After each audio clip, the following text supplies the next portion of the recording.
All right, guys, welcome back into another PGA DFS video going live here for the Sentry Tournament Champions. Pretty excited for this one. Should be a good one here. Just figuring out the lights here. Okay, I think we got to figure it out there.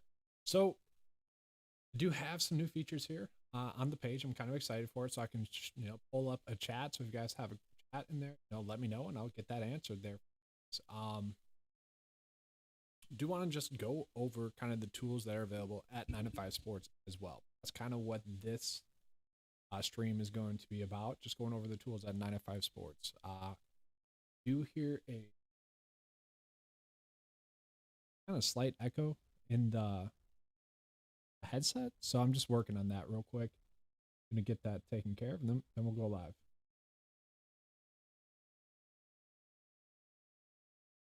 Oh, we are live, but then we'll really dive down into it. It's going to give people a little bit of time to get in as well. First live chat of the year. Don't expect too many people, obviously, but hopefully as the year goes on, we get more and more.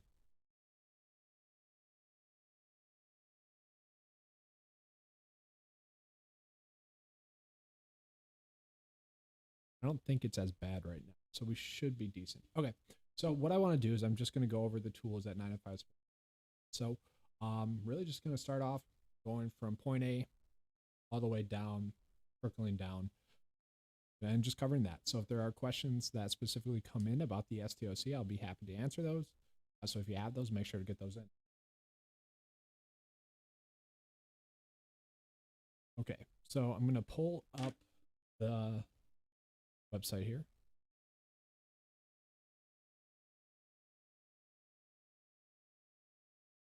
Get everything in frame for you guys.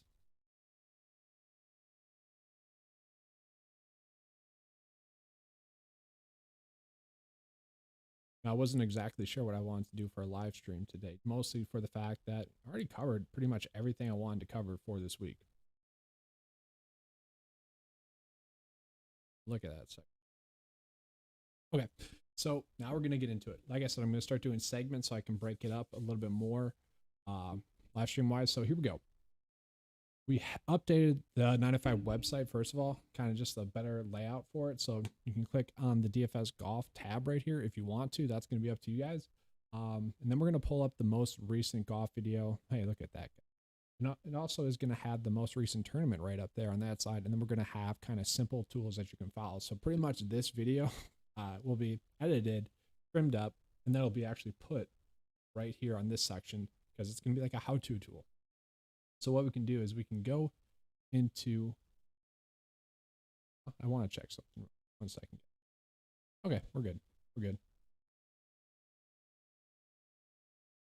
So what I'm going to do is I'm just going to start off. So we got the data homepage. The data homepage is going to be the curated data for that week's tournament, pretty much is what I clicked on the lineup builder. It's going to be the curated data for that week's tournament. So we're going to have a couple of cheat sheets in here, actually.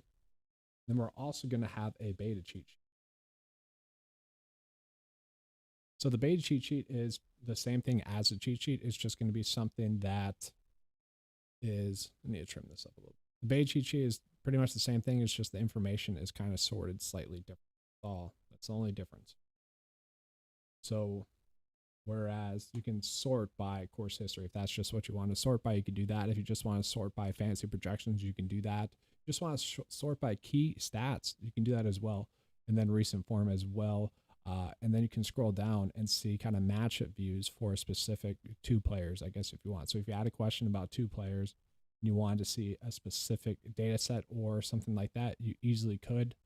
And it's going to be as simple as that. So if you wanted to compare Brooks and Bryson, you'd compare their course history, their fantasy projections, their key stats, and their recent form. So it's going to be as simple as. And then the cheat sheet is still going to stay the same. We have all the course history, the most significant key stats, the 4 most significant key stats, the most recent form, and then we have just kind of the normal data that you can sort by. That pretty much all stayed the same. The lineup tool is something that kind of stayed the same as well, but what I like about it is that you can really be specific to that week's tournament, which I enjoy a lot. So what we can do here is we can click on whichever player we want to have in our build. Let's say we want Xander in a build, click on him, maybe Daniel Berger, Brooks, I guess, if you will, you can kind of see how that lineup is projected to do, which I like. And then let's say we have 10K left over. You can see that. So 10K left over. Let's go Victor Hovland. And now we get a pretty good, I guess, example of this lineup. Like, will it be successful? Probably not. So the recent form average, not that good for this lineup. The course history average, not that good for this lineup. Typically we would have like the average cut percentage as well. For a no cut event, really under 500 points is not that good. So we would see that like this lineup just not that good for that week. But it's just kind of a simple tool. You're going through and you're not like, I guess, max entering. This is a nice tool to use if you're making like 2, 3, anywhere upwards to like 10. This is a good tool to go back and look and see kind of why your lineup would be good or bad. A lot of people just make lineups and don't really think about what's going on with that lineup. This tells you a little bit more. And then we're going to get into the custom model tools. And these are what I kind of worked on all break, and I'm pretty excited to get it out to you guys. So obviously I'm a little bit zoomed out here. Let's get it zoomed back in a little bit here so you can see it better. Okay, so the thing that I like about this as well is that you can highlight it by, once again, if you just want to look at course history, you can do that. If you just want to look at recent form, you can do that. It's going to pull that up for you. This tool is very nice because it already has the course history and the recent form added in there. If you want to go a little bit further, you can. But if you wanted to kind of maybe switch up the key stats a little bit from what the cheat sheet is, you could do that. So let's say you wanted to throw in effective scoring. You want to look at birdie or better percentage, maybe 200 plus. You still want to keep that in there. And then what was the other one? Strokes getting off the tee is a good key stat this week as well.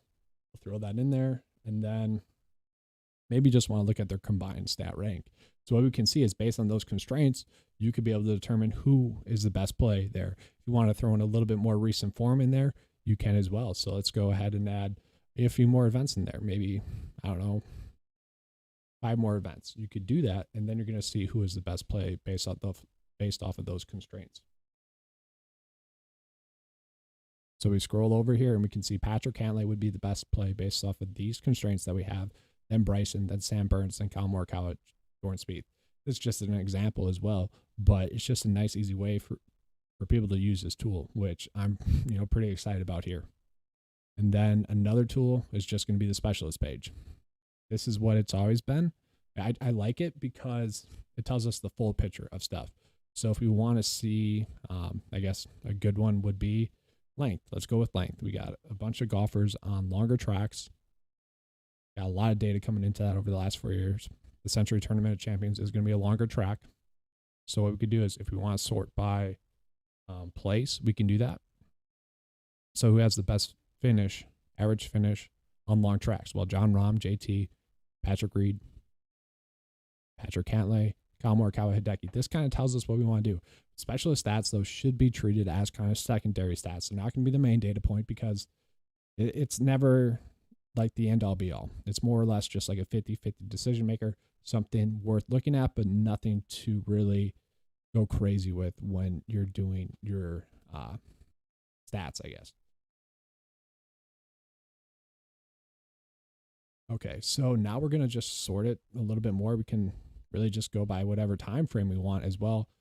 We're going to get less starts in there, but we can still kind of see based off of this data over the last really year, we can see Bryson has been a little bit better on longer tracks, which makes sense with the added distance for him. It would make sense that he has done better on longer tracks. That makes perfect sense. What we could do here as well is go to the custom model specialist page. Before we do that, I'm just going to check something here real quick. Then I'll get back into it there for you guys.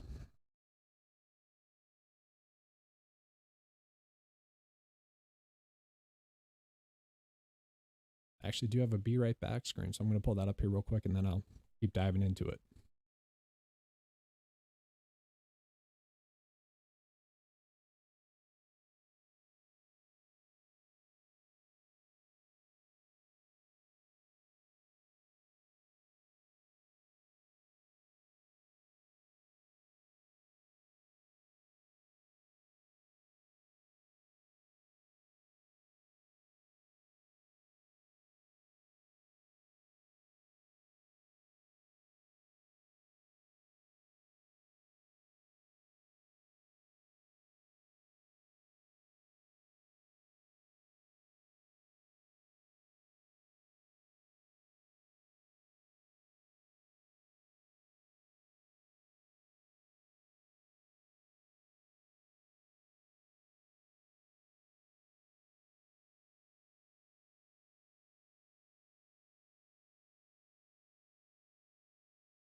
All right, so we're going to get back into it here, pulling it up right now.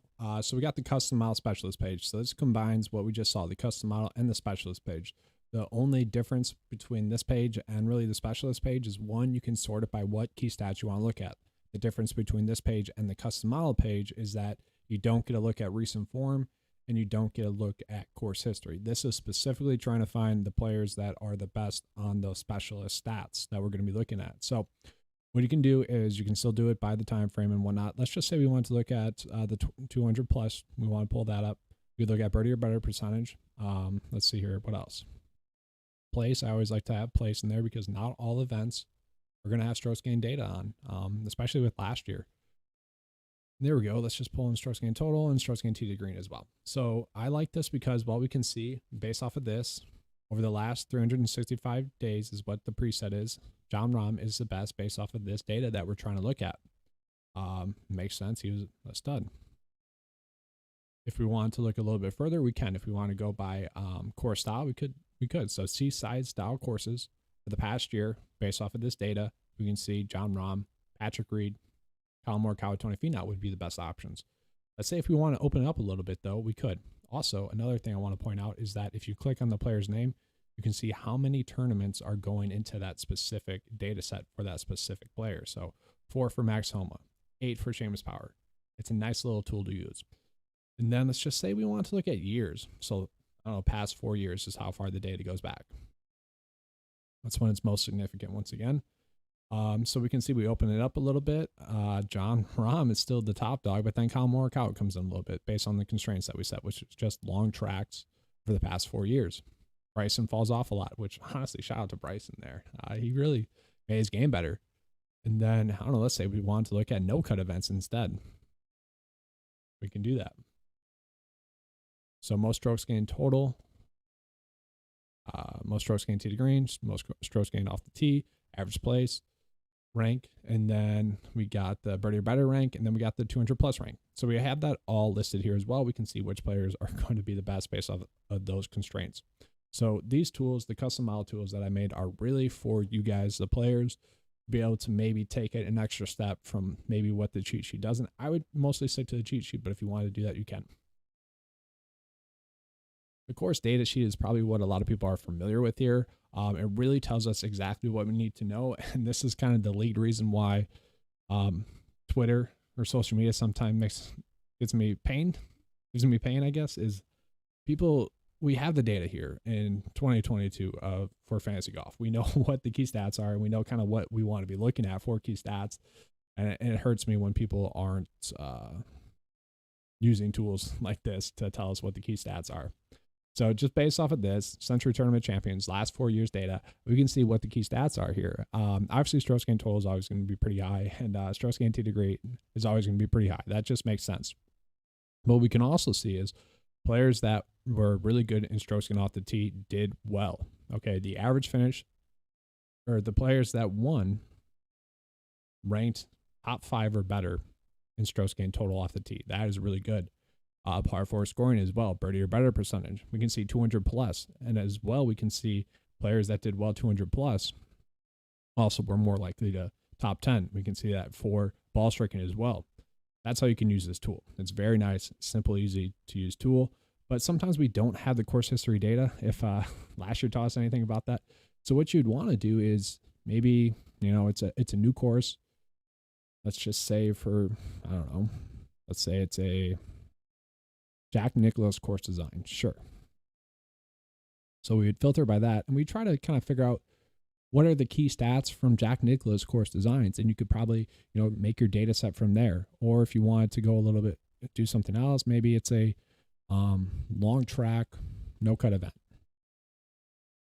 like kind of the one we have this week. You could do that. And then based off of those constraints, let it load. There's a lot of data going in there. You could see what the key stats would be for that tournament. So it's an easy way to use that tool as well. So you pretty much can use the course data tool. This is where you should be starting most of your week's research on. Player profile is pretty simple. Player profile is just going to be breaking down the player profile for the player that week. And once again, all the data on the data homepage here, that is going to be curated for that week's tournament.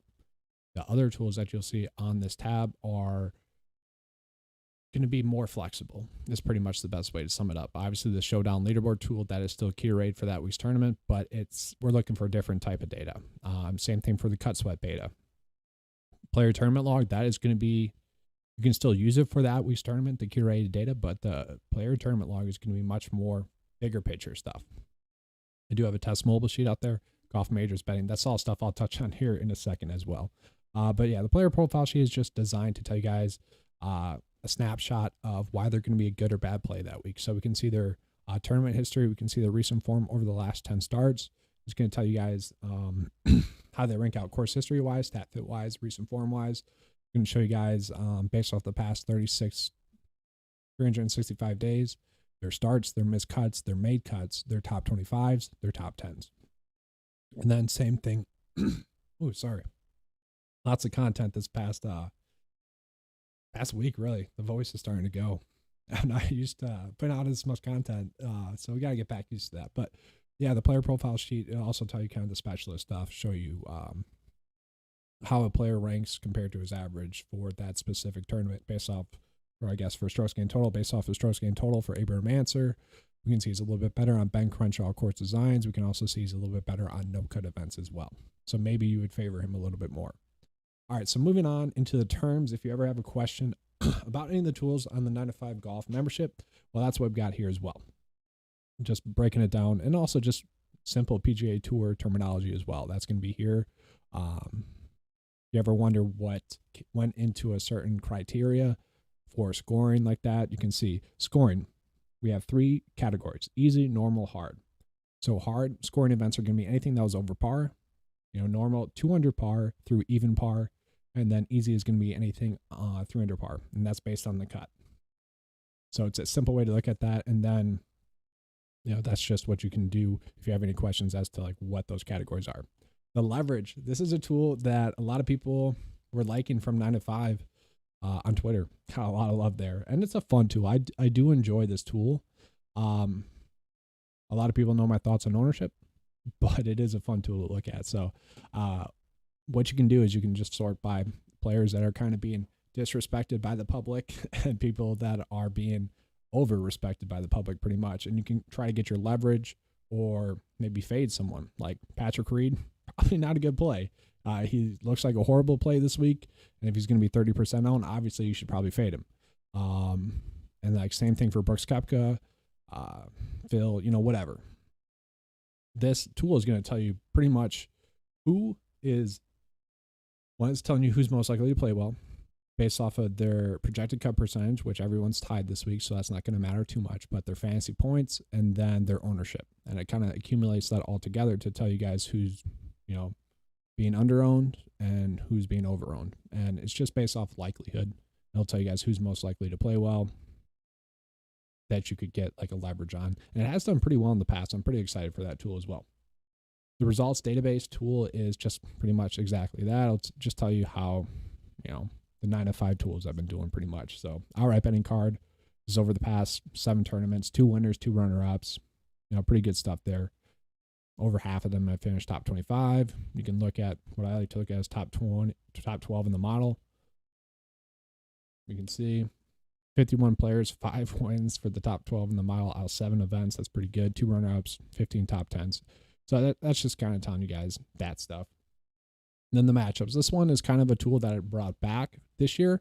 It's something you can look at. If you want to look at someone specifically, let's go Bryson and Collin Morikawa and then Daniel Berger. These 3 players are pretty close. And we can see Bryson slightly edging out Daniel Berger. And then Collin Morikawa really not that bad as well. We can see, kind of why Collin Morikawa is maybe not ranking out as well as Bryson or Daniel Berger, simply just because of his recent form. But his recent form isn't really horrible. He's actually the only one that really has recent form over the past 10 weeks. So none of them are bad plays, pretty much is how it goes, is how that's, or that's what that's telling me. So it's just an easy kind of way to look at it. Another way to look at it, I guess, if you will, if you're trying to decide on a 50-50 decision maker. So that's going to be enough for the data homepage here. We're going to get into the PGA Lineup Builder. I'm going to have to zoom out a little bit here, I think. It's not. I'm going to do a separate video on the PGA Lineup Builder because that's a whole another beast. The leaderboard showdown page is something that is going to be updated after the end of each round. So right now, it doesn't have really anything in there. You can sort by each round though, which is nice. You can always kind of sort by projected points for round 1 if you want to see who's the best, or you can sort by round 1 rank. This is updated though specifically for that tournament, and it's only updating after each round. And I want to be clear with that because that's when it's the most accurate. It's like it's filtering off of how players had done that week. It's filtering off of how players had done up until that point. So until all the golfers are finalized, we don't have the full picture of that, and then the data gets updated. Really good tool at the end of the stretch last year.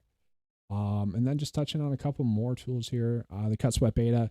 I'm not even sure if this is like loaded right now. Okay, it is. It's still loaded from the previous tournament.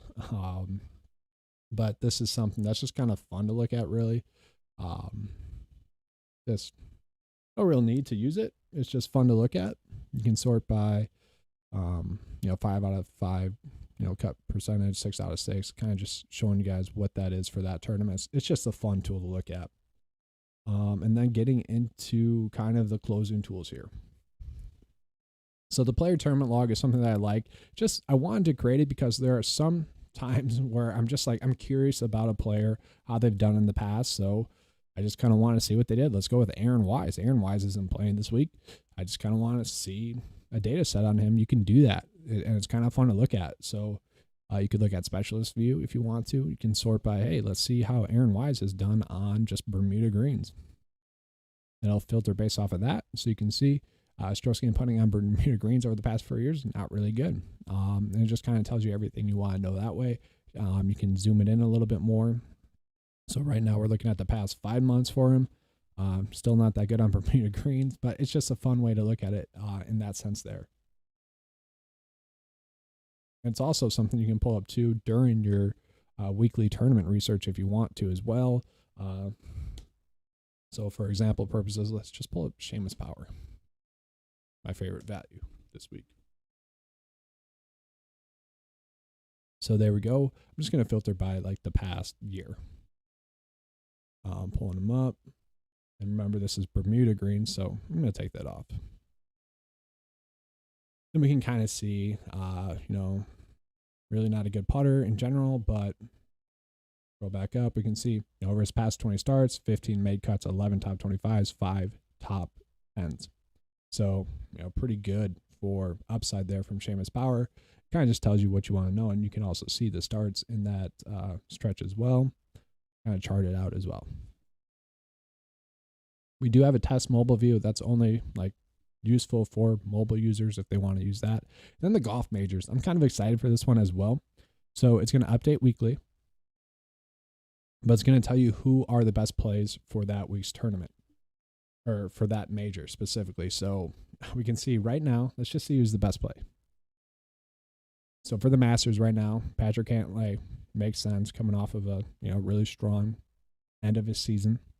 He would be the second best stat fit as things sit right now, and the second best recent form as things sit right now. But that's the thing with the majors. It's like you're never gonna know. You're gonna know the best for that tournament when it's that week because you're gonna have the full picture. You're gonna see the key stats. You're gonna see the recent form. Course history is not going to change too much. So if you guys want to look at course history rank, you can look at that for them. Oh, this is the U.S. Open, not the Masters. I apologize. But yeah, you can just see based off of that. And it's fun. So you could do any tournament you want then. So kind of just a fun tool. If you guys are someone that likes to bet features, this is going to be a good tool for you to use, or if you're just kind of curious and want to see. Then kind of the last new tool, well, we had the DP Tour cheat sheet, but that operates pretty much the same as the normal PGA Tour cheat sheet. So the last one we have here is going to be the betting cheat sheet, which I'm pretty excited for. I already explained this a little bit in the betting video as well, but just breaking it down. We have the Vegas odds. We have the career win percentage over the past 4 years. We have the Vegas win percentage, the 9 to 5 win percentage, and then the win differential. The win differential is not really telling you guys how good or bad of a bet really it is. It kind of is, but it's more or less telling you kind of the leverage that you can get on that bet. Like you shouldn't be making betting decisions based off of this, but you can also, if you are going to bet someone, you can see the win differential rank, and maybe you'd want to bet a little bit more on someone or maybe a little bit less on someone because you're not getting as much leverage in that bet. And the same thing would go for all this, the top 10s. Then the first round leader, we can see who's going to be the best first round leader bet as well. But that's pretty much all the tools that we have for 9 to 5 this year. I'm pretty excited to get out to you guys.